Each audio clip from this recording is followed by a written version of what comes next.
All right. Hey. Just making sure that we're actually live, as I do every single time. And it looks like we are. Woo. Woo. Yeah. What up, everybody? Episode 62, Beyond the Beats, with your boy Scott Jackson on Swiss Beatbox. I'm excited again. I'm always excited. I've been told I have to find other words, synonyms for excited, but you know what? Nah, not today. Today I'm genuinely excited. I get to talk to my friend and stuff. And once again, ladies and gentlemen, being live streamed here on Swiss Beatbox, we are on episode 62 of Beyond the Beats, and big shout outs as well. Big shout outs as well. Right there. Wow. Shout out to Fortis Watches. Thank you very much for becoming the official timekeeper of Swiss Beatbox. So big shout outs to Fortis, and more of that coming in. I hope you guys enjoyed today's video that just popped off. I believe it was Gene versus Reaps 1, if I'm not mistaken. I might be just trying to make sure that that's what it was. But yeah, we had Gene versus Reaps 1 on the Fantasy Space, what is it called again? Yes, the Space Time Legend Fantasy Battle. So we had Gene versus Reaps 1 just dropped. So I hope you guys take that video in when you guys have a second. But Unknown says, somebody named Unknown, the unknown person says, get your popcorn ready and enjoy. So yes. Hey. Sit back, relax, rewind your mind. We enjoy the time that I'm going to go and share with my good friend here, representing for the United States. I'm going to try to get through this right in your introduction here. And tell me if I got your name wrong. I just said this one because, you know, Amit Bomwick. Amit Bomwick. Bomwick. So one more time. Amit yeah. Bomwick, repping the Beatbox House, as repping Unified Beats, Amnit, Vilebox, CFU, a.k.a. Vons, a.k.a. Vocal Bones, a.k.a. Darth Guru. Ladies and gentlemen, give it up for the one, the only. Yeah. Darth Guru. How you doing, man? I'm doing all right. I'm doing good. Doing good now. Oh, all right. I like that. Yeah. And where are you at currently? I'm in my house, in my room. Is it a small room? It is a small room. I see what you did there. Get right to it. So yeah, once again, today we're going to be talking to Amit, everything about beatbox, your career, how you got into the game. We had a conversation earlier on, well, aside from not on the internet, but we had it on BoxCon Global, where I learned a little bit about you, more about you, but I got to go and dive a little deeper into some of the stuff you've done. And honestly, man, you've had a heck of a career so far, and I'm very excited to go and see where you take it, because you are the master of your own destiny, and I cannot wait to go and see what you do with it. But to start this off, everyone was already asking in the live chat, and I want to go and make sure that people are sitting back and ready and getting ready for this. But can you start this thing off correct on the correct note and drop a freestyle for us? Maybe a little 1-2 beat to go and kick this off on the right foot. All right. Ladies and gentlemen, right here, Beyond the Beats, episode 62. We are with Amit, repping it out. You already know what to do if you're sitting at home. I say the 3, y'all say the 2 and the 1 in 3.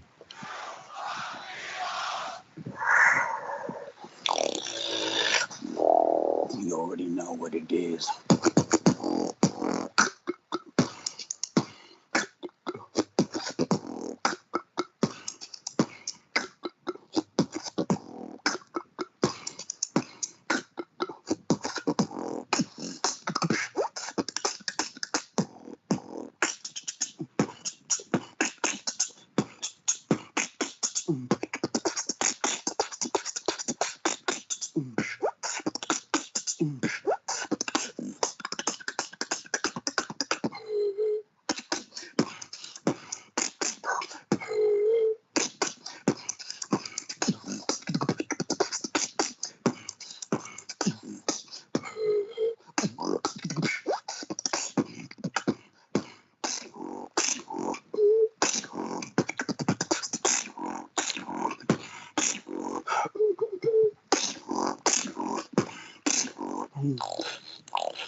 Yeah.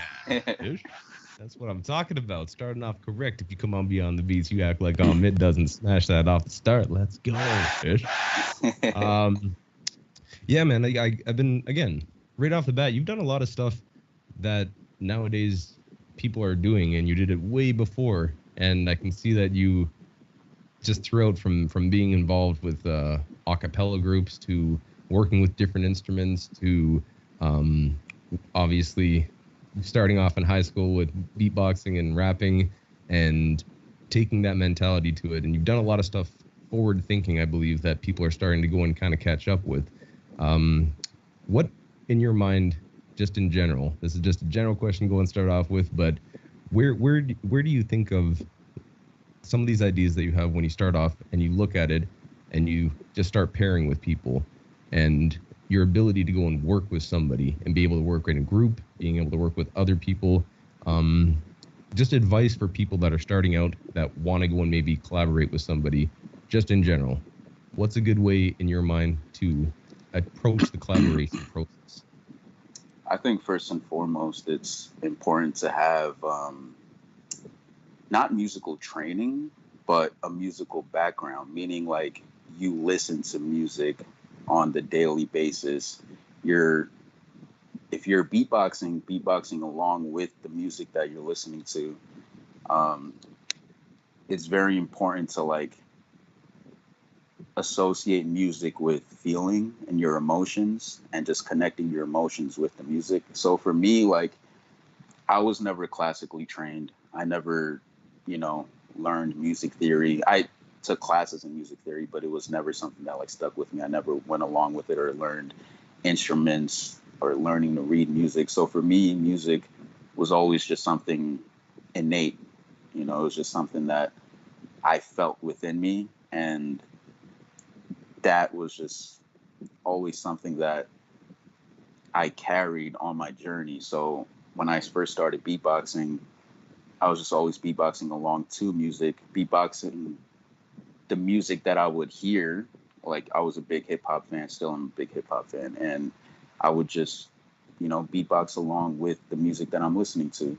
So when I got into a cappella, when I started collaborating, and it would just come very naturally. I would just pick it up really easily. Like, somebody would start a song and I would just immediately know the rhythm. I would know the groove because I've listened to a lot of music up until that point to know. So even if it's rock music, I listen to a lot of rock music. I listen to, a lot of pop music. So when it came to doing a cappella and we were doing pop songs, not really like hip hop songs, we were doing pop songs and rock and, whatever it is, like, I was able to just pick it up really quickly because I listen to a lot of music. And I've spoken to beatboxers throughout the years, and some of the beatboxers are even like, I listen to a lot of beatboxing. I don't listen to too much music. The music I listen to is beatboxing. And I was like, all right, I mean, I kind of get that, but at the same time, like, beatboxing comes from music, like, it is music. That's what you're trying to emulate, and that's what you're trying to do is create music. So you have to listen to music and, like, really make that energy of music like a part of your being, to the point when you start expressing, it just comes naturally. I think it's 100% agree with you on that listening to music and not just trying to go and specifically quote unquote beatbox, but create music is that gap that allows you to collaborate and be able to work with somebody.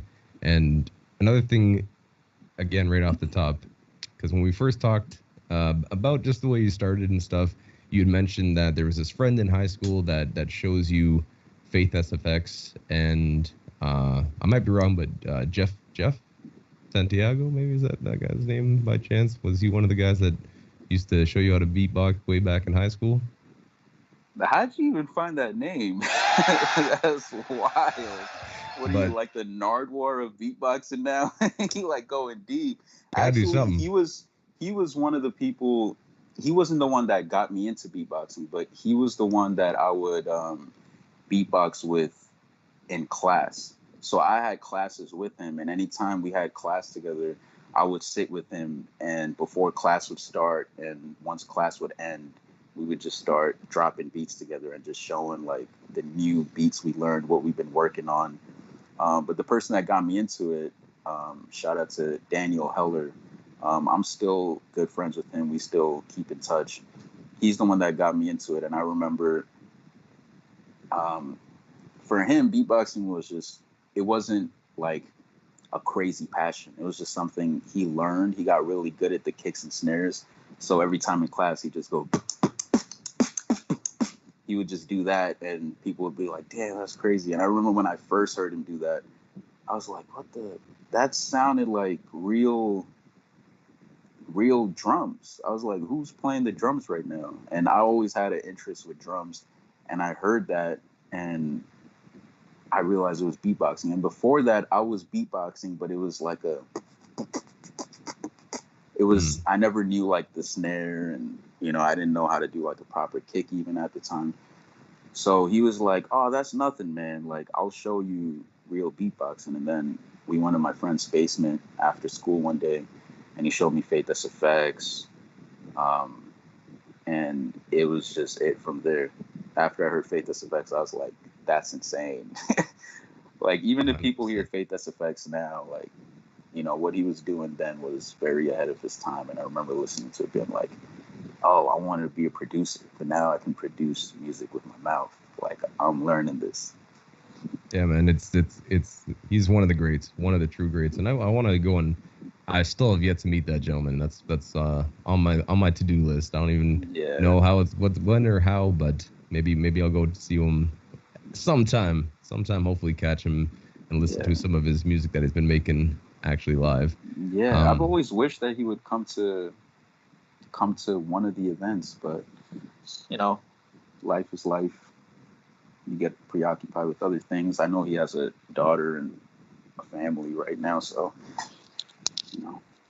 Yeah, I saw him. He was at one of the UK champs, and he did a thing with Reefs on stage, which was dope to go and watch. Sick. That's sick. But I bring up the idea of jamming with people and the idea of having that circle, that cypher, that you would be able to jump in and out of, whether you were rapping or beatboxing, and just that schoolyard / high school, specifically lunchroom jam sessions that would happen, because I related to myself. But I think that right off the bat allows you to go and get a feel for other people, when to go and drop out. The focus isn't on you, it's about the circle working. Exactly. You know? And I just want you to speak a little bit on the importance, because you have a good understanding of hip hop. You're definitely thoroughly been, you know, you're thorough with it. So it's like, could you explain the idea of a cipher to someone that might not know, and also the importance of it? Okay, so first of all, a cipher is basically a jam between a group of people where they're harmonizing together to create a piece, a freestyle piece in the moment. And in order to be in the moment, you need to be present. That's one of the first things, is you need to be present in the moment and not make it about yourself. That's the most important thing. Don't make it about yourself. It's about the collective effort to create a dope piece. If it becomes up about yourself, about your ego or your pride, it's not about the music anymore. And I know as like new beatboxers, it's always like, oh, I want to show off my skill, this and that. You'll have the time to do that. You know, like, people will give you the time. You have the time to do that. But once it comes to like a cipher, you know, it's the focus isn't on you anymore. It's about creating that moment with everybody else around you. And that is a more beautiful feeling than the attention all on yourself. So first and most important thing is to be present. And second is just listening to what's happening around you. If somebody, let's say somebody's rapping and they change up the flow on you, it's your job to follow that person. It's your job to follow what, to follow what that person is doing, and, you know, not try to, like, if you're going and then somebody switches up on you and you're just like, why is he switching up? Keep with the beat. Like, at that point, if that person's switching up, like, you have to switch up with him just to keep the vibe going, you know?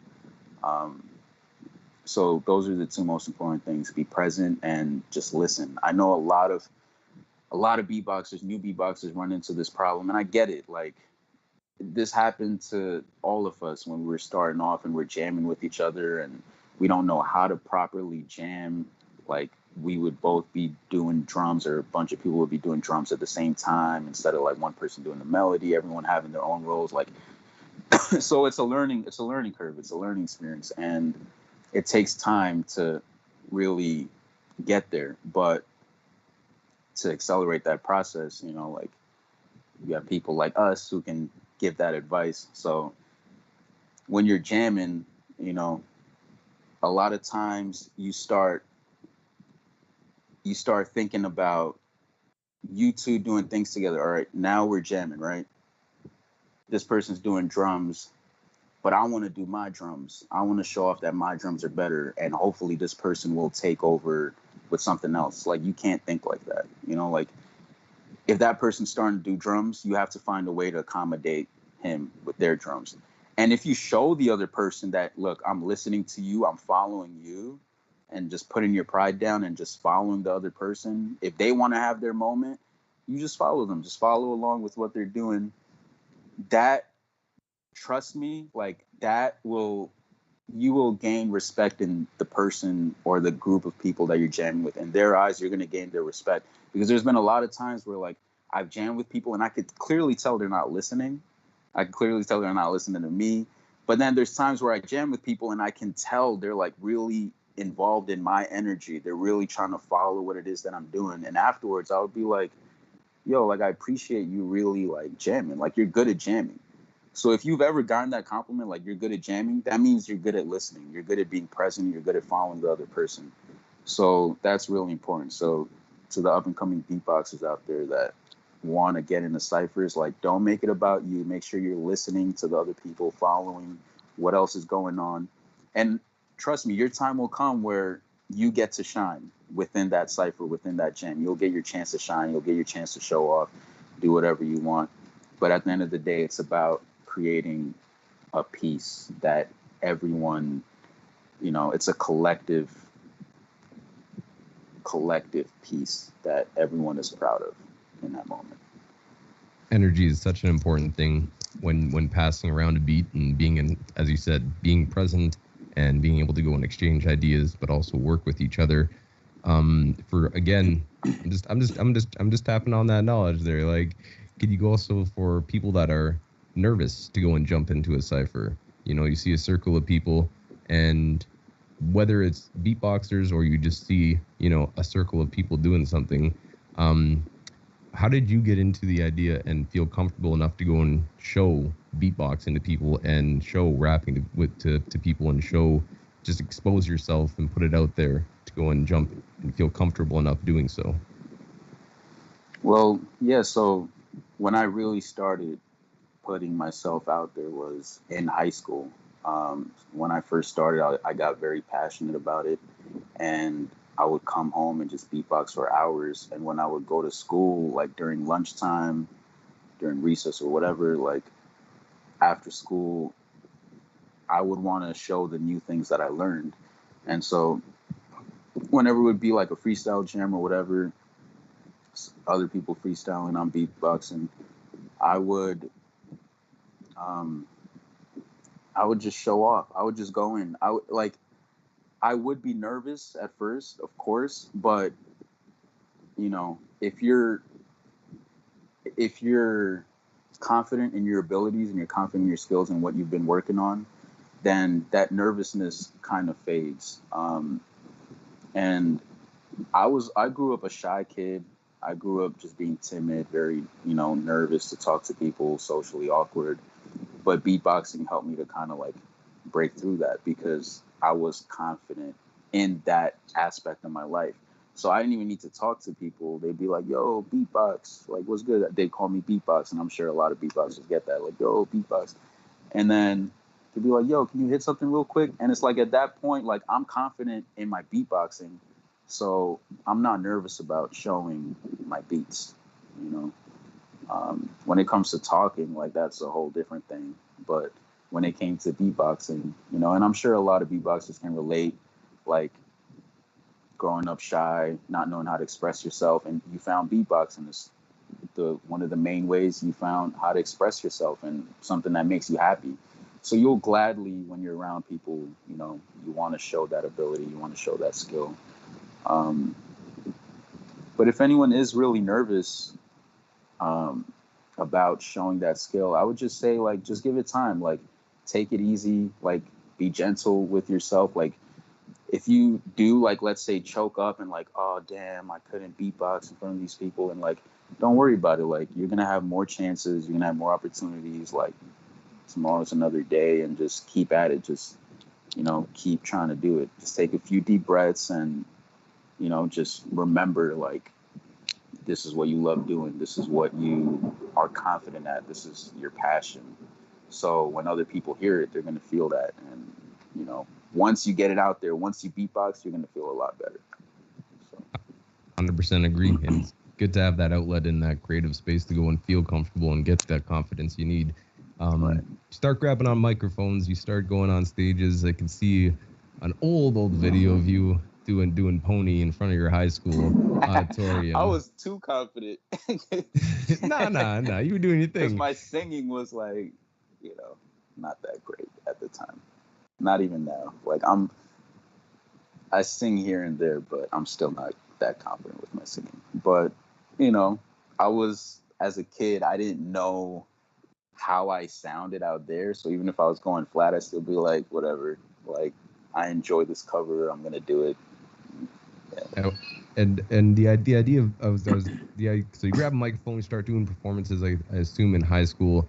And did you notice that through dedication training, that as the time went on, after you were first exposed to high level beatboxing and saw videos of it and were inspired to go and really pursue it, did you find that you were kind of went from one of the beginning style beatboxers in the high school to really to sort of just continuously going up? Because I imagine that some of your friends that would have shown it to you, and people nowadays, you can go and show the difference from this is when I started and really got into it, and guys that might have been having the drum patterns beforehand or control or sound effects or whatever you want to go and call it early on. Now they talk to you years later because you said you're still in contact with some of them. So just that feeling of just starting to go and get that learning curve and really pursuing it and being passionate about it. How does it feel to go and have conversations years later with a guy that would have shown it to you originally, or would have jammed with you originally, or would have been a person freestyling with you originally, and they'd be like, yo, you went to XYZ country, yo, this is what you do? So Exactly. just that feeling. Can you gotta go and talk about that a little bit? Because I Yeah, love stories like that. Yeah, I mean, that's an amazing feeling, because you remember as a 15-year-old, 16-year-old telling these people like, yo, I love doing this. Like, you know, I'm going to follow this as a dream. Like, and when I was 16, I didn't know all the things that I was going to accomplish, like, within this field, but I knew I wanted to take it somewhere. I knew I wanted to keep doing it and get better at it, and just keep showing people like how amazing beatboxing is, you know, and how far I can push my limits. So I remember I spoke to him actually like a few weeks ago, and because, you know, I was just a little down and I was just talking about life, and he was just like reminding me of, you know, like what I've done and who I am from like from like when he knew me. And he was like, bro, Amit, like, just think about when we were in high school and you were telling me like, oh, I'm going to be this crazy beatboxer. I want to perform with like, you know, I want to perform for and around people like Alem or Babuli. And now like those guys are the homies. And he was like, just look at, you know, like when you first started and you're just telling people like you're going to do this, and now you're actually doing it, and you're, like you said, like just traveling the world and doing amazing things. And it's honestly an amazing feeling, because that confirms to me that like when you truly follow your heart and you do what you love, like it's there's no way that it can't manifest in your reality. There's no way. Like it has to. And you know, for me, even through everything I went through with my family, telling me like get a conventional job and do, you know, become a doctor, engineer, this and that, I still was like, no, I see a future in this beatboxing thing. And, you know, like sometimes I get down on myself, like, but it's, you know, like beatboxing has made me money, but it's not making me like a stable income, blah, blah, blah. But then I get caught up in the wrong things because that's not what life is about. You know, like if I judge my success off of my bank account, then someone might be like, you're a failure. But if I judge my success off of the experiences I've had and the amount of people that I've impacted, then I consider myself a success. So it's really how you look at it. Like for me, and not to say I didn't make good money, or am still making money doing it, like I still am, but it's the life experiences I've gained. It's all the traveling. It's the people I've met. It's the people I've touched, the kids I've inspired, you know, from my homeland in Bangladesh to like India to, you know, kids in Indonesia just watching my videos, or, you know, so many different parts of the world where people are inspired by like what I've done, and to show them like, you know, you can do it too. Like it's possible for you if you just keep at it. You just keep following your dreams. So it's an amazing feeling to like talk to my friends from the past and them being like, yo, you really did it. You know, like you're doing it. Yeah, man. You definitely in your album, debut album, where you put out, and everybody should go check it out. Go ahead and search it up. Small Room. The song Billy Bob. We brought this up before, but I love this quote and the thing that you said, because listening back to it, it was really, really direct, saying, and if you're wondering who Billy Bob is, it is me, but it can also be you, depending on how you choose to be. Now, would you choose to be like Billy Bob and follow your dreams? Or you Or go are and you be going to another be nine another to 9 to five. 5 machine? Yeah. Honestly, man, that's I love hearing my friends actually go and make music that I can listen to, make music that I can bump to, and listening back again to your whole album front to back a few times, I was like, oh man, this is a solid piece that you put together, and it's kind of like a time capsule to go and show, and I can't wait for the next piece of that to go and be jumped into. Is there more music coming for you as a solo artist, and is there stuff that you're working on currently as a solo artist? There's more. During COVID and like, yeah, during COVID, I was at the Beatbox House. This is when Neil, or Napalm, was still at the house. He moved back to Pennsylvania right now, but he started producing beats. He started getting more into beat making. And so I would just go to the house and be like, yo, Amit, check this beat out. He'd play the beat, and I'd be like, yo, I like that. Like, let me write something to it. And next thing you know, I'm sitting on like 6 or 7 songs right now, and I could possibly release something else, you know, very soon. So most of it is done. Like the work is already done. It's already recorded. It's just all about, you know, just the mixing and mastering. And if I want, I could put out a mixtape. I could call it an album if I want. So the music's there, you know. I put in the work. We put in the work. Made a couple songs with Gene, songs with Ken, and Chris too. Like we have music we're sitting on. We have yet to release. So there's stuff coming. Do you see this being not only a Beatbox House album and stuff that you're working on collectively? It's all relatively collective because there's different pieces and people working on it. But do you see yourself putting out a solo project in the near future? Is that something I can hint to, or am I wrong in saying that? I could, yeah, for sure. Like I said, like the songs are pretty much done. It's just all about now just putting it together, putting some finishing touches on them, and then yeah, they'll be ready to be released. So I would say maybe within the next few months. So I'll be ready. And yeah. Yes. A question too, because I feel like every artist has it in them. Obviously, music that is created is based on experience, feelings, just different things you're going through in general. And I asked you this beforehand, and you said yes, it's a healing process when you make music. But from your first debut EP that you put out to what you're currently worked on, and obviously during this entire time, different things come up in people's minds, where they're going through hard times and being kind of locked in as everybody was for a while. Do you find that how much of that is going to be reflected in new music, and did it change anything about your style and how you approach certain songs? For sure. Because, like, people can say whatever they want, but COVID, definitely hit everybody, in different ways. Like, it's definitely a tough time for everyone. It's never happened before where everyone had to go into isolation, quarantine. They couldn't see their friends. Some couldn't see their families.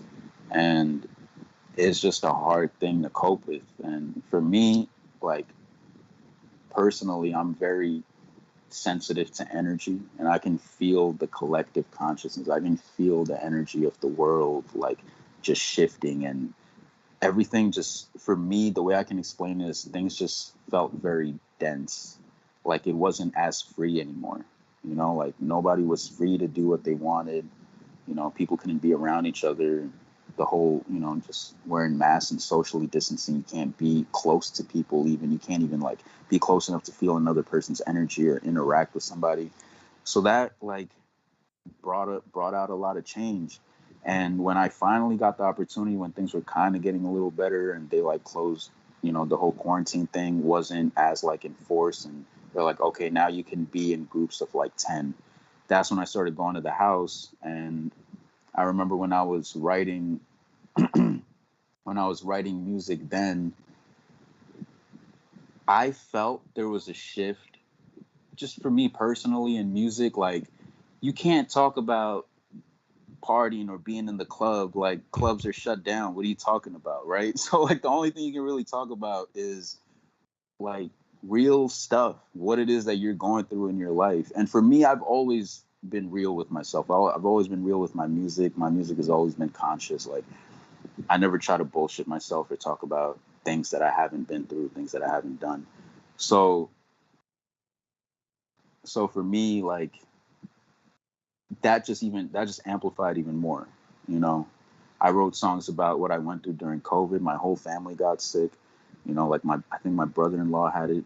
My sister got it, and then my dad got it, and it was all in, like, a week after week after week. They were just getting it one by one, and I was the person, that kind of had to watch over everyone, make sure everyone's doing it right. And my responsibilities as a man in the house, like, increased, and that taught me a lot about, taking care of family and what is most important.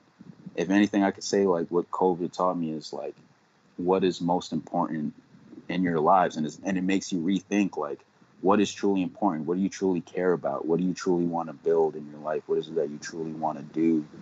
And for me, like, I was like, man, family is the most important thing. Your spiritual development as a human being, how you stay sane during these hard times, how you make it out of these hard times, how you keep your mind, how you keep your body during these tough times. Like, that's what life is truly about, And I spoke to a few beatboxers recently that was saying that, like, they've never had anxiety before, panic attacks, and then once COVID started, they were having panic attacks, having anxiety, and that made them, like, have to really start, thinking about ways of healing and looking into meditation, and for some, like, they'll just try and beatbox it all out, which is great. Like, beatboxing that's what you want to use it for, is to, like, heal yourself when you're going through these, these intense emotions and these intense feelings. So, yeah, I mean, the music that I wrote during this time definitely is like representative of the times. I also have some songs that are just like a fun rap, like just bars. And then I have songs that's like my relationship. I'm in a loving relationship right now. And so I want to write about my relationship. Because, you know, like during COVID, a lot of people went through struggles in their relationship and they would fall out in their relationships. But for me, like, I fell in love and you just disappeared. Oh, there you go. Sorry. Okay. Yeah, like for me, like, I fell in love. And so I wanted to write about that and talk about that. So, yeah. Well, I'm glad you fell in love. This makes me happy. I'll have to meet this lovely person one day. You will. Hopefully. I'm excited to go and see that. And I love the fact that you brought up the idea of people being forced to kind of deal with maybe stuff they put off for a long time because the running around of life, people never had that. What somebody once said to me is the luxury of time to think, which can be a luxury for a lot of things, but also can definitely put you into different spaces in your head where you are forced to deal with things. And you can't just be like, well, I'm running around doing 20, 30 things and I have all these things planned out, so I don't have time to go and process things or think about things and work through them. And I'm excited to go and hear the music that you've made during those times. And there's been a lot of great music that's kind of come out around the world and whatnot.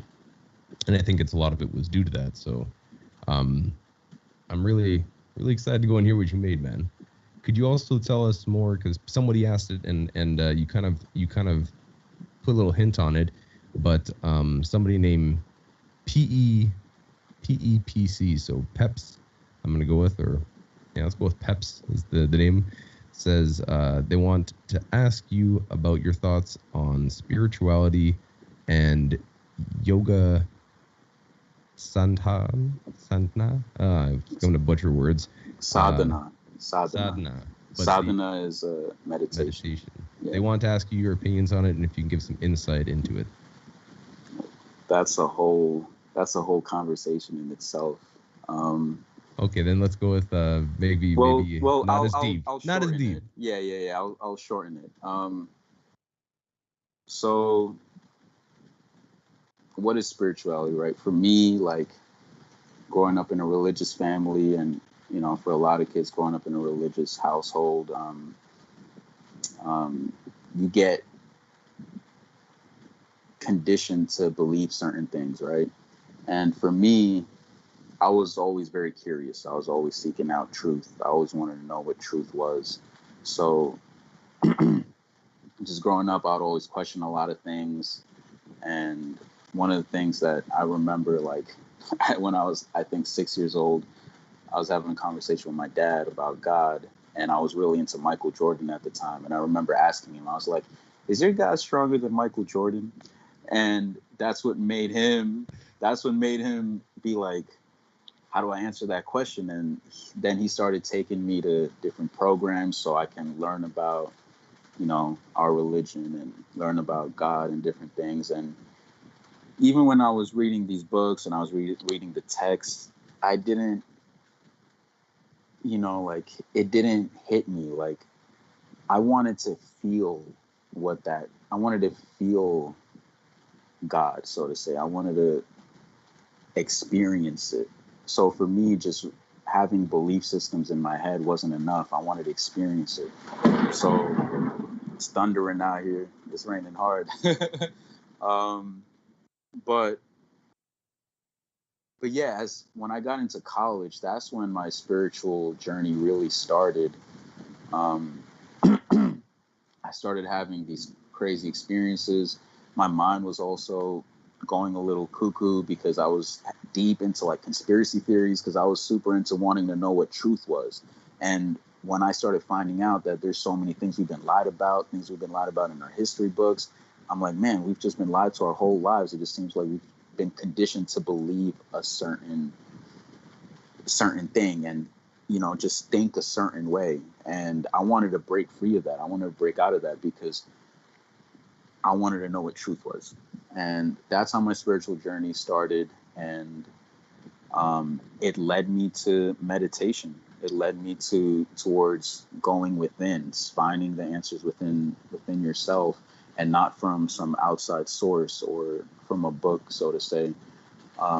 Because at the end of the day, everything you experience, whether you say you've experienced God, whether you say you've experienced Jesus Christ, or you say you experienced Krishna or Shiva or Buddha, all of these experiences is not happening outside of you. You're experiencing it within yourself. When you experience love, you say you experience God's love. You're experiencing it within yourself. When you pray, what's the first thing we do when we pray? We close our eyes and we put our hands in prayer mode, and we're going within, and we're talking, within ourselves, and we're feeling that we're speaking to a higher being. And but what's happening is we're really speaking within ourselves, and that's how we're in contact with so-called, if you want to believe in God or whatever you believe in, like, that's how you're in touch with the universe, or touch with that higher power.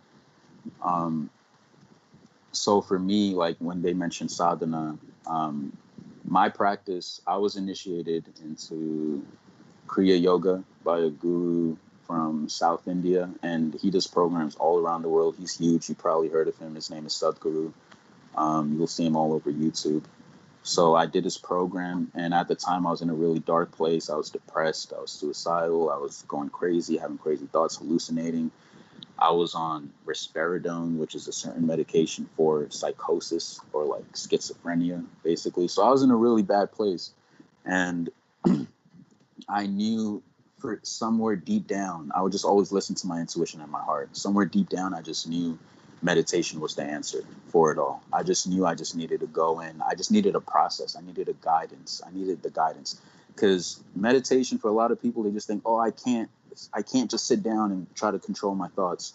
Like, it's not about that, and once you start really doing the research into what meditation and what yoga truly is, like, yoga in the West is a completely, distorted mindset. Like, it's a lot of people in America, at least, they see yoga as something only girls do. They see it as like, oh, you do yoga, like, you're not manly. Like, you're not a man if you're doing yoga. Like, that's some girl shit, whatever. And so they think yoga is just twisting your body, bending your body, and like becoming more flexible. But there's so much more to it. The word yoga literally means union. It's about you being in union with the rest of the universe, experiencing the rest of the universe, the cosmos, the planet, other human beings, other creatures as yourself. That's being in complete union with everything around you. That's what yoga truly means, and that's what the whole process is. So once I started meditating, once I started doing the process, I gave my all to it. I dedicated doing my practice twice a day. And within 14 days, I stopped taking my meds. I started feeling cleaner in the head. I wasn't having crazy thoughts anymore. It was that powerful, where I was able to get off my meds, because once you really devote your time and energy to yourself and working on yourself, you have no idea, like, how much you can actually accomplish, like, within yourself. Like, a lot of people now are talking about mental health awareness, and how important that is. And I believe meditation and mental health go hand in hand. Like, if you want to live a healthy, good life, a mentally stable life, meditation is a very important part. Like, just taking the time to go within yourself every single day. Spend some time with yourself in solitude, and just go within. And the answers you're looking for are within yourself. So yeah. Bringing that wisdom, man, and self-reflection. That's a very important thing to do. Did you find that, this is an obvious answer, I guess, somewhat, but your experience after starting this meditation, after starting these practices, how did that reflect when you think about the way it shaped your beatboxing? it changed it entirely. Because before my beatboxing, it was all about releasing my emotions. And usually it was my negative emotions, is usually pain. I was usually channeling pain, frustration, anger through my beatboxing. And don't get me wrong, like that's very powerful when you're channeling that kind of negative energy and you're transmuting it through your beatboxing. And it's very powerful and people can feel it. But now I feel like my beatboxing comes from a different place. Like, I feel the more I've worked on myself, the more I've cleansed myself of certain negativities, the more I've like gone deeper within and, so to say, like touched the core of myself. The more I've gone deeper, the more my beatboxing starts to come from that place. And for me, that place is silence or stillness. And that's what I try to bring when I do my live performances. It would always just be a vibe. Like, I don't care to do crazy fast technical beats anymore like I used to, or just show that I'm the fastest beatboxer. Like, that used to be my goal in the past, I'll be honest. Like, my goal was just to be faster than Olea or just faster than ZD and be the most technical. But and when my beatboxing started to change because of my practices, because my practices change my breathing and it changes my energy in a way where when I beatbox now, it's not very aggressive. It's still powerful, but it's not as aggressive as it used to be. And I used to be ashamed of it at first, but now I'm like, you know what? Like, this is who I am and I need to own it. And so when I step on stage, I naturally express the silence that I've obtained, or the silence within me that I've developed through my practice, and I bring that into my performances. So when I perform, you know, I try to use silence and show people how powerful silence can be if you learn to use it properly. Like, you don't have to go completely hard and going in for 10 minutes straight, you know. You can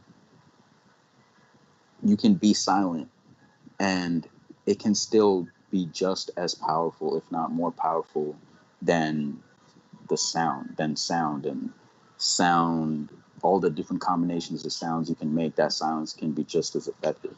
And I've shown that in my battles too. Like, when I battle people, they be going in super hard, and then I just kind of, you know, just, I do me. At the end of the day, like, that's all I can do. Like, I just do what I do best, and I'll just do a little like,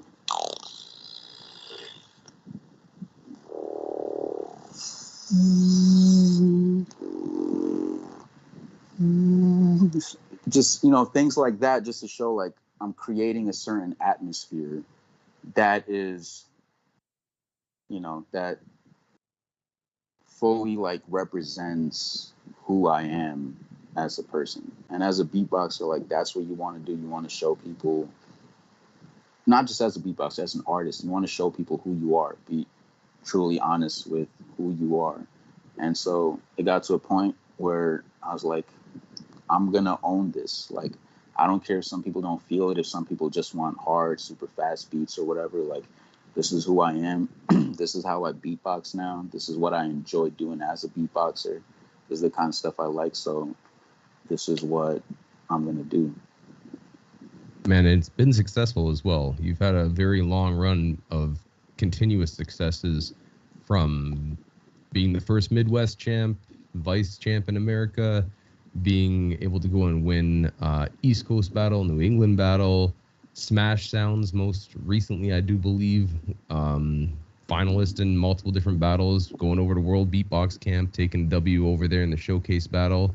So you've had a lot of success when it comes to battling. So obviously your process and the way that you approach beatboxing is just definitely not only good for yourself to go and be able to go and share who you are as a person, as an artist, and be free and true to that. But also, it works on stage. It works in a battle, and it's very powerful to go and see that confidence. There's an article on Human Beatbox. I believe it was John that wrote that one, but talking about 3 things why you're underrated from back in the day. I forget when the article came out, but those ideas of you taking that presence on stage and being able to go and make that presence take over the room. You can feel it, and I've seen it happen. It's an undeniable thing when you can actually go and own that presence, and that's something that I'd love to go and see about you and your characteristic, man. So don't stop what you're doing. Don't stop what you're doing. You just keep on being you, man. It's working. Appreciate that. Yeah. Other things too, when it comes to different projects you've worked on, because you've also Vialbox with Louisa, yeah. Louisa, or I was yeah. going with her Instagram name is Lulu Strings. Lulu Strings, and that's something I find I love to hear. I've been doing some work with my buddy Eugene over there, so that's something I was always wanting to go and collab with at one point in time. I'd love to go and somehow get a sit down where the 4 of us get to go and show around some stuff and do some stuff. That would be sick. Do you still keep in contact, still working? Obviously, it's been hard during this whole time, but is that the project that you want to get back to and pursue more? Definitely. She's killing it. She's doing her own thing. She has a couple side things she's doing. She has her own band, her own group, and her husband. Her husband is like the drummer in their group, and they've been doing a lot of stuff together now. I see she's taken like a whole turn in her music and how she approaches her artistry as well. She's singing more, she's rapping more in Spanish, and she's killing it. She's doing her own thing, putting out dope music videos. And but we spoke maybe like a few months ago, and she was like, "Yo, man, how's it going? Like, we should catch up. We should, do some Vibe stuff like before." And I believe like as things start opening up more, and as just time passes, we're definitely gonna link up again, because like you said, like that was honestly one of my favorite projects too. It's just working with her as a violinist, and me and her clicked because she's also very weird and unique in how she approaches her violin playing. Like she's not the usual like just playing covers or classically playing. Like she'll do a lot of weird things with her violin, and just the way she played and the way I beatbox, it was just very complimentary. So yeah, I think in the future definitely gonna link up again, and even if it's just for like Instagram content, but that could lead to work opportunities too. So yeah, definitely want to rekindle that. Is that something that you're interested in? I don't know if I got to drive down to New York and find you with Eugene, we'll come down and find you. We'll do a little. That could be sick. We could shoot a crazy video as well. We're going back and forth, and then maybe at one point I start collabing with Eugene and you start collabing with Louisa. We could do something cool. Exactly. Thoughts that have been through my mind and watching back stuff, because you've been doing that since like 2013ish, from what I could see. Yeah. So it's been doing it for a minute, and you've been definitely smashing it.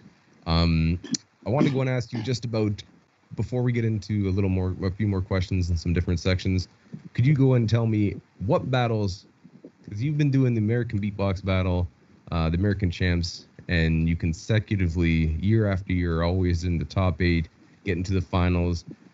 You always really go and succeed when you go and jump into that battle. And as I said, from winning best vocal percussionist when you were with High C and working with different people. Yo, how you know all of this?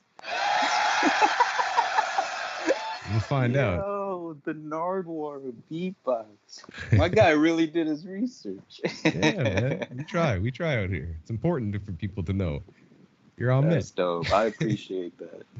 But for you to have all these successes, man, What are battles that you want to go and join? What are battles that you want to go and win?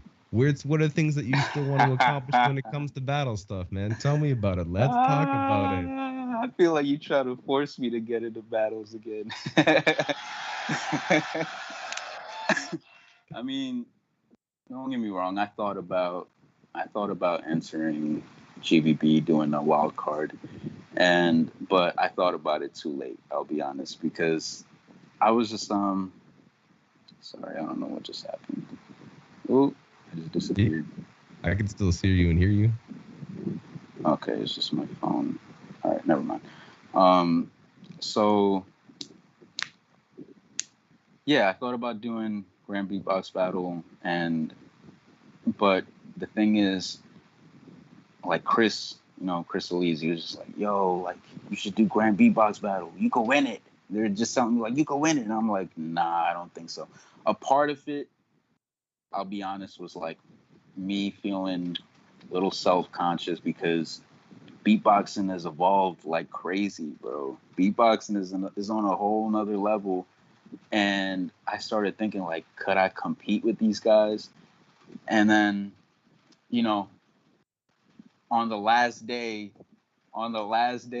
like second to last day too, I started watching a bunch of the wild cards, and I was like, I feel like I can still compete. I feel like I can still go up there and put on a crazy showcase. I might not be doing like crazy inward bass combos and crazy stuff these kids are doing now, but I know when I get on stage, like, people can feel what I do. It's just the one thing I've noticed is that my particular style, what I'm able to showcase on a microphone, on a big stage, it doesn't translate completely through video. And so I've been a little like self-conscious about that. And on the last day, I tried to set up my mic and try and record something, but I didn't have like a whole 2-minute thing planned.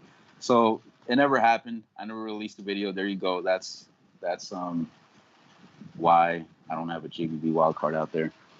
But I don't know. When it comes to battling, for me, here's the thing. My drive for wanting to battle was because I felt like I had something to prove. I felt like I want to show off. I want to show people how good I am. I want to show people that I can beat the rest of the beatboxers. It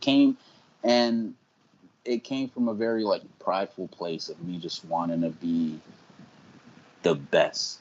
And nowadays, maybe it's because of my spirituality and like how much I've, just grown as a human being. I don't have that competitive mentality anymore. I don't have that mentality of like I want to one up somebody. Like if I do battle, you'll see in my battles, I'm never trying to counter somebody else's style. I just do me. I just perform what I do, and that can win the battle in itself. Like when I did the battle down south in Atlanta, Legends battle. Legends battle, I came in third, and that was just all me. Like I wasn't countering anyone really. Like I was just doing my own beats, and it got me that far because, like I just own what I do. I feel like if I had more of that mentality, like I just want to be better than this person. I know I'm better than this person, so I want to beat them. Then I can get further in battles, but that's not my goal. That's not what makes me feel fulfilled on stage. That's not what brings me fulfillment. What brings me fulfillment is knowing that I've impacted someone that's watching me, in the audience. I've impacted someone to either want to beatbox or even to like understand how I beatbox, because I beatbox very differently, right? And I've had people come up to me and be like, I can sense like you just carry this energy. There's a certain energy about you when you beatbox, and like where does it come from? And that gives me the chance to explain to people, the way I beatbox, it comes from my spirituality, and like that to me is more important. Is to spread that little drop of spirituality that I know everyone is like seeking for. Everyone's seeking for that. They just don't know how to get it. And for me, that's what's most important, is impacting people on that level.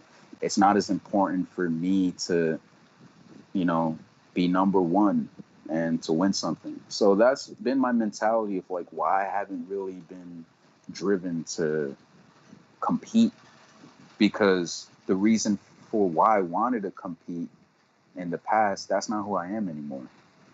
So, and I know, you know, in the other light, it's like, okay, so compete to show people that. Compete to show people your spirituality. You don't have to compete to beat anyone, but just compete to, like, you know, show people what you do. And I agree with that. And I mean, we'll see. You know, there's more battles upcoming, and I'll put out a wild card, see what happens. I just know, like, after that whole GBB thing, I was a little like, maybe I should have done I should have just put out a wild card. But it was the last day. I didn't prepare anything dope, and I wasn't proud of what I made in just those few hours of time, and so I didn't release it. But next time, you know, something comes up, then I'll plan something. I'll make a routine and something that I'm proud of, and you know. Okay. Because Mr. Jun Shinozaki says that you can still murk people on stage. Is he on right now? Yeah, he's on. He says you can murk people on stage. So I mean, maybe. I agree with that. But you see, that's the thing. Like, that's not my goal. I don't care about murking people on stage. Like I said, I care more. Like, when I've beaten people at Legends or like at Smash Sounds, it was never about like, I'm better than you. Like, let me show people I'm better than you. It was more about like, I want to put on a dope ass performance that impacts whoever is watching it. You know, it was never about like, I want to be number one. I want to beat you. Yeah, but Vocal Bones would look back, you know. But that's not me no more. I Why you trying to know. bring that back? Well, you said let it to a past was one of your tunes, you know, and then you know, like, we're just trying to make this full circle coming at it. But would you ever come back and consider going and doing a Vocal Bones tribute battle? You know, like jumping back in with that mindset. He What would it said, take for should you I to get bring there? back Vogue? OD. That means I gotta cut the hair. I gotta get a whole. I gotta get the hat. I gotta, yeah.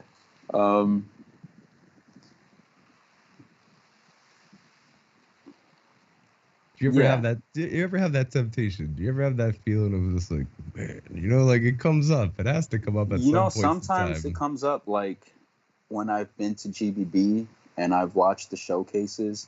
While I'm watching the showcases, there'll be parts during their showcases where I'd be like, oh man, I could have killed it if I did GBB. I could have put on a really dope showcase.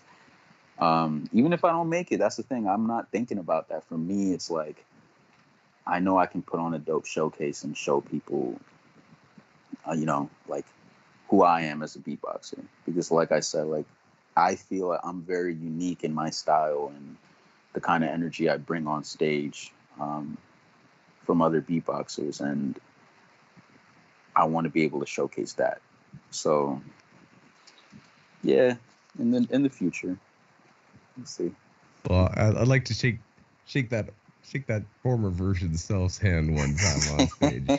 If I ever, I'll hype you up properly, get you on that stage. You know what I'm saying? It'll be something I just want to see come out of you again. But I obviously say some things just to go and rally up. But I'd love to see that side of you come back out again, because it was entertaining to watch back some of your battles before as well, to say the least. If you look at how I used to battle back in like 2012, 2013, 2014, 2015, like that was a whole different Amit.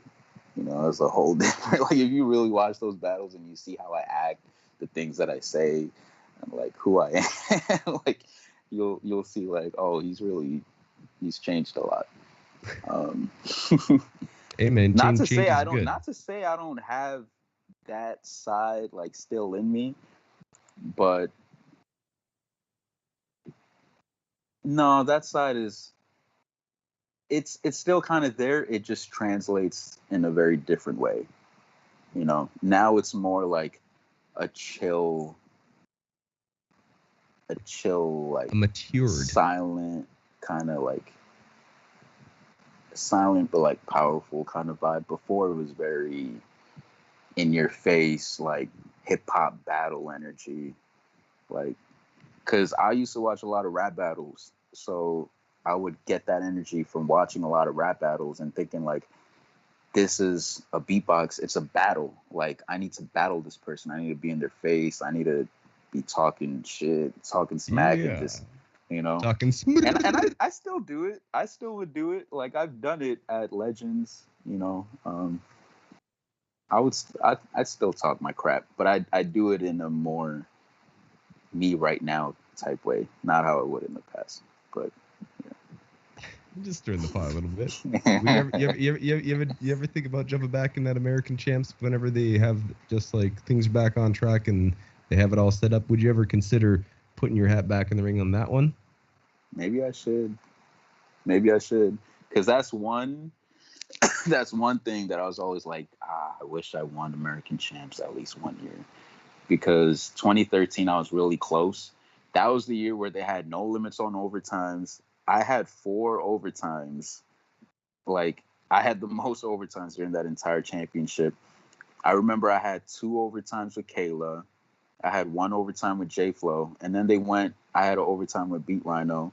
And by that point, I ran out of all my material, so I had nothing left for Beat Rhino. So I was like, all right. And he killed me with this crazy animal stuff he was doing, this animal noises. So that's still something that you would consider jumping into.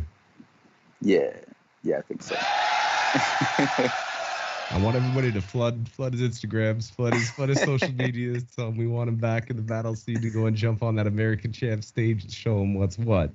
On the other side of things too, because I'm seeing in the chat, and this is something that you touched on about the importance of going back, and you've been a judge multiple times at the Bangladesh Champs and inspired a generation of people there. There's Abir Ahmed, I believe is the way it says. Abir Ahmed says that he says you represent very well. He loves you representing for Bangladesh. Crocodile Beatbox as well, shouting out the flag. So can you kind of go and speak on your experience of going there and just your experience of walking into a community that I assume would have known you. I assume you'd be a person that put it on the map there and inspired a lot. So how was it for you to go there and have that experience? Oh man, Bangladesh was amazing to say the least, because like that's my home country. So I had to represent the hardest while I was out there, you know, like, because like that's my people, and I know what a difficult country Bangladesh is. Like how, you know, the state of Bangladesh is really bad. Like people are living in bad conditions. I know, especially as a beatboxer, like how hard it is to even get your name out like that out there. And I knew how important it was to put beatboxing on the map. So for me to go there from America and bring that there, it was really important. And we got brought over by the U.S. Embassy in Bangladesh. So that was really dope. They brought us out, and they even came to, you know, the people from the U.S. Embassy even came to the champs to watch, you know, the battles, watch our showcases, watch our performances. And yeah, it's just amazing. The energy was amazing. Like when these kids, when they look at me, when they see me as like that pillar of hope. Like, oh, if he can do it, even if he's doing it in America, like he's a Bangladeshi kid who decided he wanted to follow his dreams as a beatboxer, and he's doing it. And that's what I want to do in Bangladesh. And so they, you know, like I remember the first time I went, when I walked into the workshop, when I was teaching the workshop there, um, the looks, like their eyes, the way they were looking at me, that kind of, they had like all the hope in the world, and they were just, you can tell like they were following me for a while. They've been watching, and um, you know, basically I was just like that one pillar of hope for them. Like, if he can do it, I can do it too, you know. And that's the most important thing, is, you know, just to let them know, like, you can follow your dreams. You can do whatever it is that you want to do, whatever you put your mind to. Even if you're in a country like Bangladesh where it's hard and they try to oppress you, you know, even more so then you should show your country like what you're about, what this is, what this art form is. And it's growing now. Bangladesh beatbox is huge. Like, when we went, it it grew even more. And for them to do it in one of the biggest malls in the world, like Jamuna Park is considered one of the biggest malls in the world, actually. And, you know, we had thousands of people watching. Like, it would go up, the um, the mall was really, really tall. So it was like a lot of floors up, and it would go in a circle, like up. And it was a circular mall, and a lot of people were watching from up top. And so many people this was their first time ever hearing anything like that. So we really, you know, and the marketing was great. The promotion was great. We saw ads, like we had our own billboard. Um, we had billboards on buses, uh, you know, banners on buses promoting it. We were on TV. We were on like a popular Bangladeshi TV channel to promote the event. And yeah, we really brought it there. Like, me, Neil, and Gene just went out there. We killed it. And it was honestly like one of the best energies I've ever felt in my life. One of the best, especially when they see me, another brown kid, you know, that's doing it at this level. You know, they're looking at me like, I want to do this too. I want to be on that level. I want to be on GBB. I want to be at the World Beatbox Championships. Like, I want to be on that stage. And yeah, that's changing lives right there. You're just changing the course of someone else's destiny, you know, like so that's a big thing. 100%, and something that's been uh, brought up on this. When I've talked to, you know, this you're number 62 of the people I've talked to on this, and just personal experiences with talking with other people in general.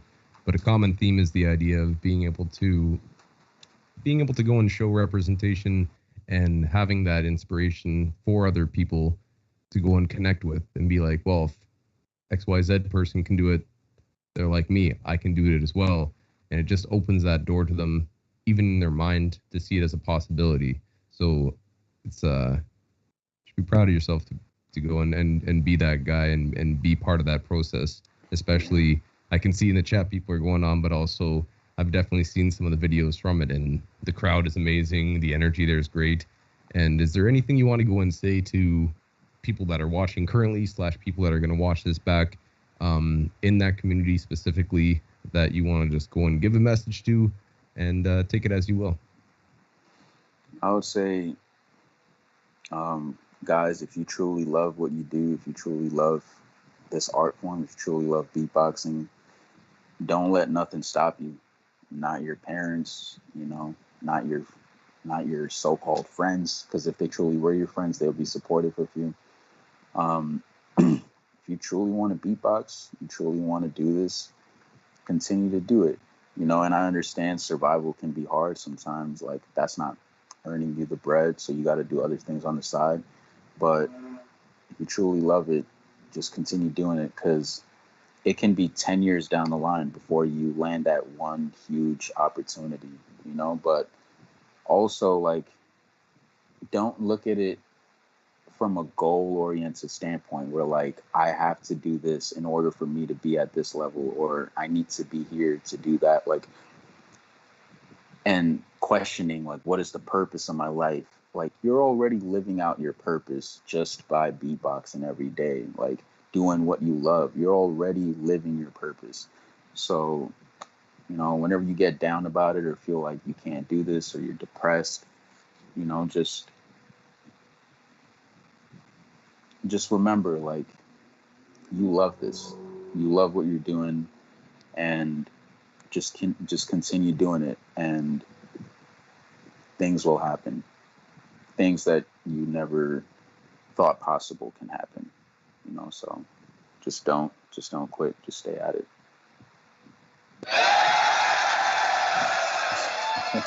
No, but for real though, man, you're BB. Continue doing what you do, man. Be the inspiration. Be that voice, and be yourself, man. You're a beautiful individual, both inside and out, and it's a pleasure talking to you, and I'm happy that I get to call you my friend. Same, Scotty. Same. Same, bro. Yeah, man. We got people here watching, listening, and I want to go and get into another part of the show here. Right here, we're going to talk about something called rapid fire.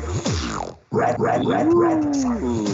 We're going to do rapid fire questions. All right, so the way this works is I'm going to ask you a bunch of questions in a rapid fire session, and you're going to go and answer without giving too much thought to it. I want the first thing that comes in your head. Are you ready? Okay, I'm ready. Ladies and gentlemen, this is Rapid Fire with Amit in episode 62 of Beyond the Beats. Rapid Fire. Put that timer up to make you feel nervous, you know? Question number 1. Who is your current favorite solo beatboxer? Inertia. Current favorite tag team? Spider Horse. Current favorite crew that you're not in? Jesus, I don't even... Barry One. Current favorite loop station artist? Sorrow. Still Sorrow. Current favorite sound? Inertia's inward bass. I can't do it, but... Current favorite sound you're working on?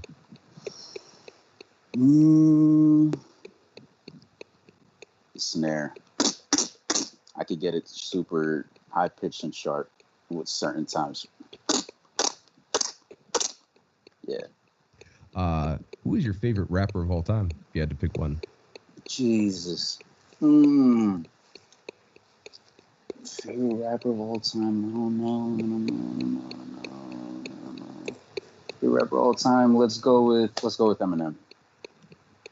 Who's your current favorite rapper, if you were to go and say someone new that's come out that's impressed you? I don't know. Well, not new per se, but 2. J. Cole and Kendrick Lamar. Favorite character in Smash Bros? I play with Rosalina and Luma. That's my main character, so I gotta go with her. Don't give me shit, chat. Favorite character in Street Fighter? Ooh, Ryu. For you. Who's the best Smash player in the Beatbox House? Napalm. Who's the best Street Fighter Super Nintendo version?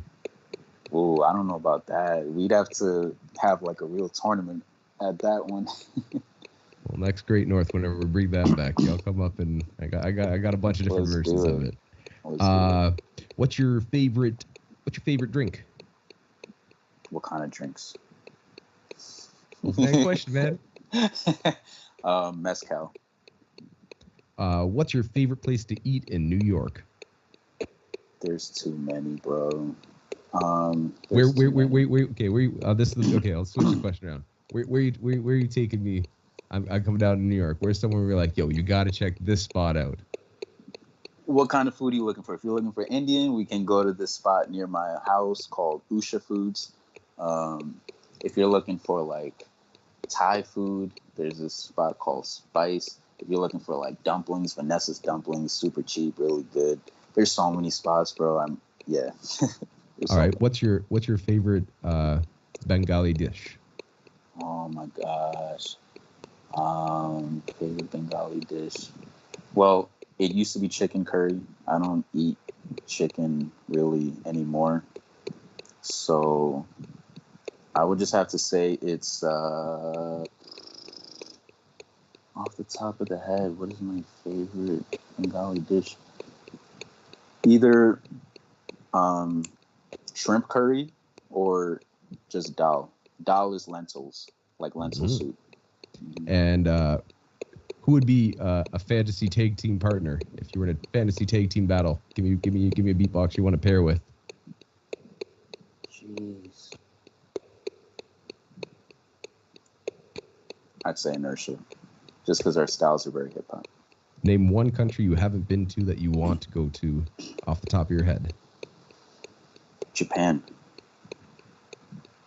Last but not least, if you have to make a prediction on who's going to win the solo category of Grand Beatbox Battle 2021 World League Edition, I'm giving you extra time and talking a little bit so you have a second to go and think. Give me a person that you're going to go and call. Inertia. Ladies and gentlemen. Inertia's going to take it. That was Rapid fire. with the big homie Amit. All right. Gonna go and ask you some difficult questions with that. I got a few questions from... Hold on, sorry, I can't hear you. Can you hear me now? I just took out, because I have to charge my phone. My phone is on I understand. like 8%. I told you my battery sucks. These things happen. How do I turn the speaker on? How about that? Shit, hold on. He's figuring out his sound, ladies and gentlemen. But we just listened to Rapid fire. And I'm waiting because I saw Gene with a comment right here. We're gonna go and. Okay, I hear you. I hear you now.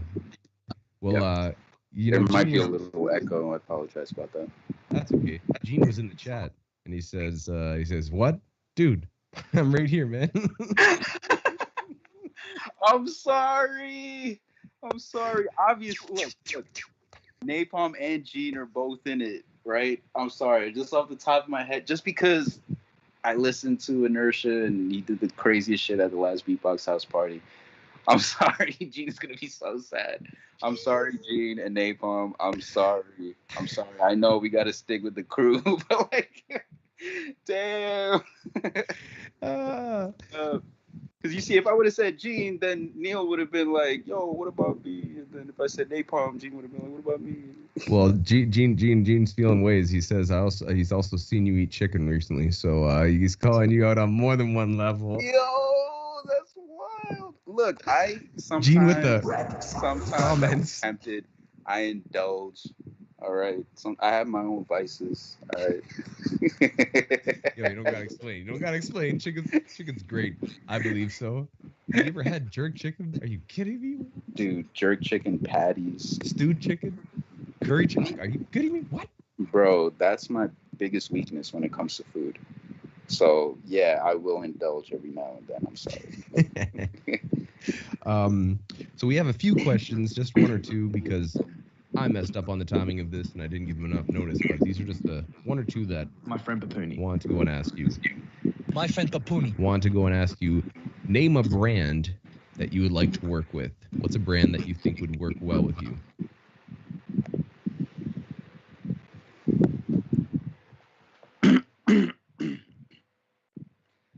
When we're talking a brand, like, are we talking...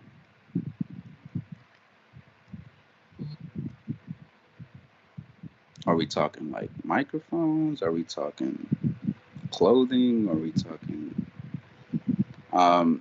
Okay, when it comes to, let's say, if it's a clothing brand, I'd go with Adidas.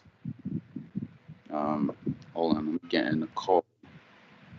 Decline. Am I still there?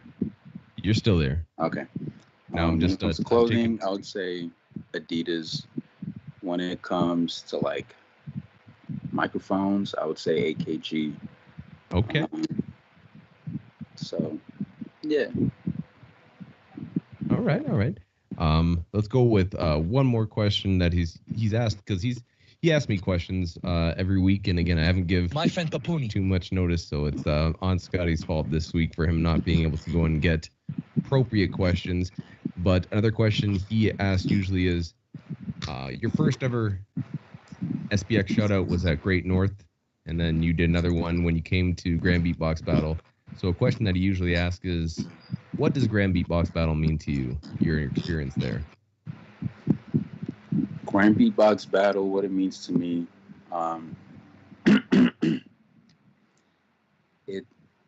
it is beatbox paradise, basically like beatbox heaven. If you're a beatboxer, you love beatboxing, if you go to GBB, you'll literally feel like you're in heaven, because you're gonna meet all your best beatboxers. And if it's your first time going to GBB, you're gonna just be blown away by the sound. You're gonna be blown away by the quality of sound, and like the performances you're gonna hear. It's just gonna blow you away. So for me, GBB is a beatboxer's paradise. Solid answer. Last but not least, he just did message me because he got off the plane and My friend Papuni. just wanted to say many greetings to my friend Amit and that he loves you. So My friend Papuni. to you, sending his love. Love you too, Papuni. Now we have questions from our audience. Hey. Questions that come in, and big ups to Olea Heidfeld for running the stream every single time. We asked that one. Oh, okay. I think I got this, but we'll see. Just an Armenian beatbox fan. What was your first tournament in which you participated in? Was it the 5 points battle? Yeah. It was 5 points. That was the first one I battled in. My first ever battle was with Jesus. Oh my God. Why is this? Oh, I can't remember. It's the name is at the tip of my tongue, and I can't remember what the first battle was. But yeah, 5 points was the first. But like tournament would have to be 2011 American Champs. I'm just happy that I knew that as well. Yes. Another question comes in.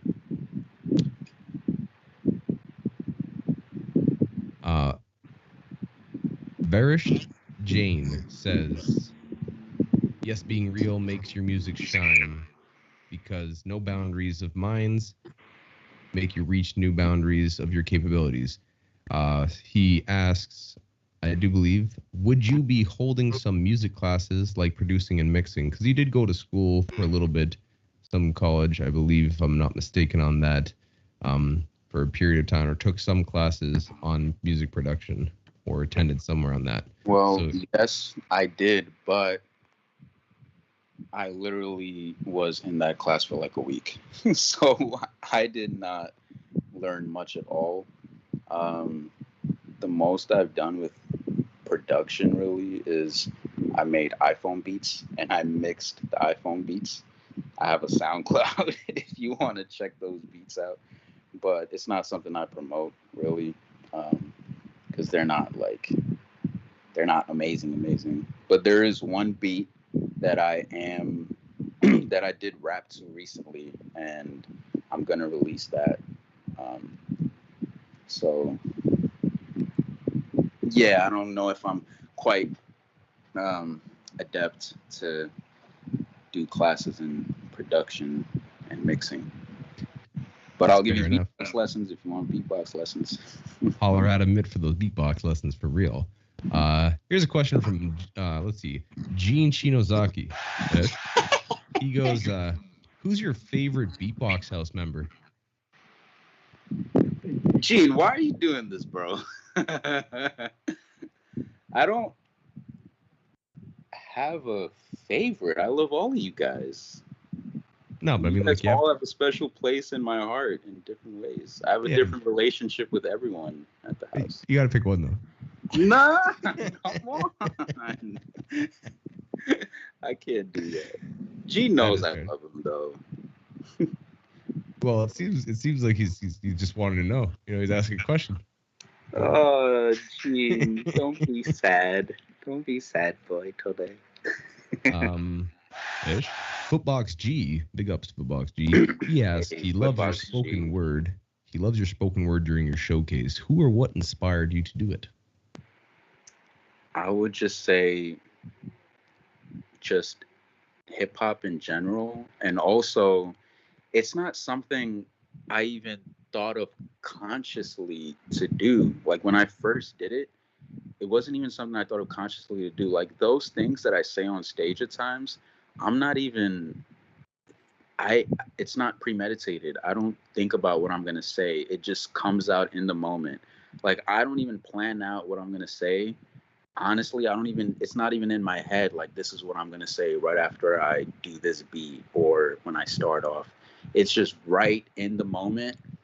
I just listen to my heart, and whatever I am feeling, that's what comes out, because I feel like for me that's so important when it comes to truly expressing myself, is like to not think about it. Because if you think about it, it's premeditated, you've like, you know, that's, you're like, okay, this is what I'm gonna say. But in the moment, maybe it's not particularly like it doesn't fit the moment. So I don't even think about what I'm gonna say until it's like the millisecond before I'm about to speak, and then something just comes out, and that's usually where it comes from. But I think I have that ability because of my freestyle ability, and because I'm, you know, I grew up listening to hip hop, listening to different artists, and I grew up also like writing poetry. I still write every now and then. I like writing poetry. I like spoken word. I enjoy that. I feel like that's something I'm good at. So I like to mix that in with my performances. All right, solid question by Footbox G. He also says that you have the words were so wisely chosen. So he says that's a crazy fact. Hey, let's go with one more question. Let's go with a question being asked from Pepsi again. They want to know, could you go and say one funny story that people don't know about the Beatbox, or one funny fact about the Beatbox House? Could be somebody in the Beatbox House, but is there one funny thing that you can tell people that people don't know or haven't heard yet? I saw some funny things when I had you on as a group, when you were working at Calabas, I believe it was, when you were working on the current show that you guys are starting to get into, secret hidden element show, missing element show rather. Mm-hmm. You guys were having, just being fun guys, having a good time. Is there any other funny stories that you could go and speak about? I have to really search through my memory bank. There's quite a, I don't. That's a hard question to ask. There's a lot of stuff. It's like so much that's happened over the years, and it's like, how do I pick like one moment, like a funny story, something that's happened to us?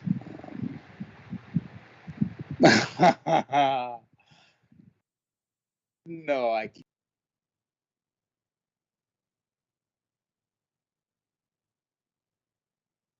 Or be experienced with the people around them and forever be a memory. Yo, was that lightning? That was. That's someone telling you don't tell no stories about that stuff. Those are questions from our audience. Once again, I know that you said you've been getting a handful of shows coming back. World's starting to come back, and the Missing Element show has also been worked on heavily. You have more projects coming out. You said there's a bank of music that you might be able to go and throw out sooner than later as solo and also group projects. I'm excited to go and hear all of these things, see this show, and again, I'm very, very happy to call you a peer and a friend, and you're an awesome beatboxer, and keep being yourself, man. Is there anything you want to say before we jump off this show? Anything I didn't touch that you want to jump on? I would say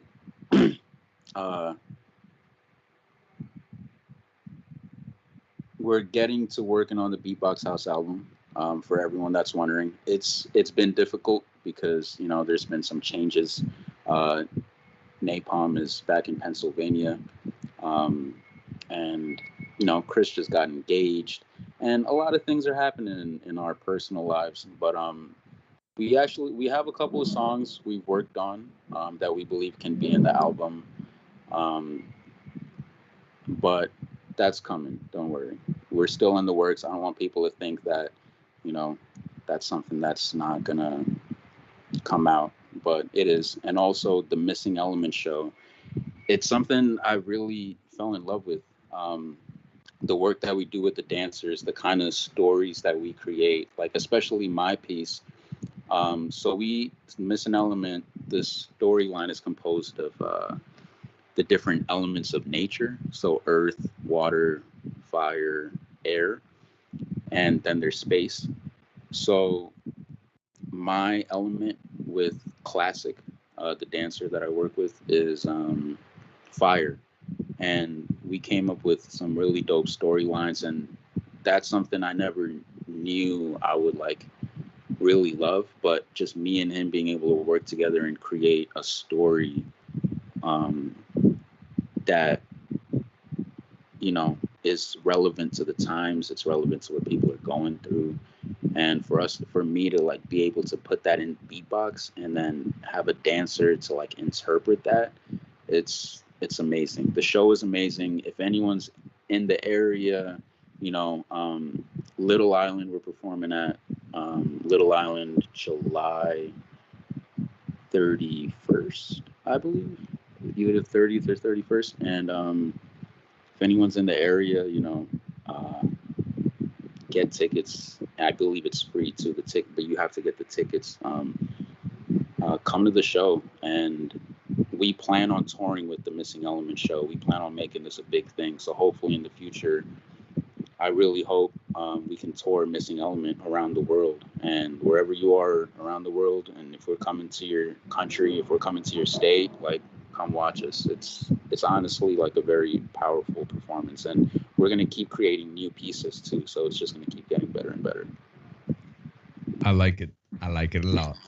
And I can't wait to actually see this show. I've been seeing previews of it in some films, so it's I'm very excited to go and see it. Again, ladies and gentlemen, with that being said,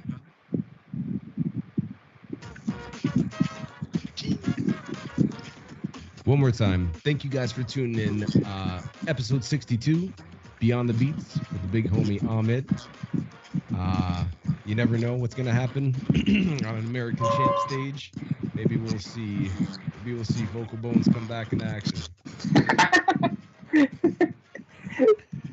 But make sure that you go and hit him up on Instagram. Check out the YouTube channel. Check out the Beatbox House. Make sure that if it's coming to an area near you, stay up on beat and on time with the Beatbox House for the. Oh, one thing. Outlet.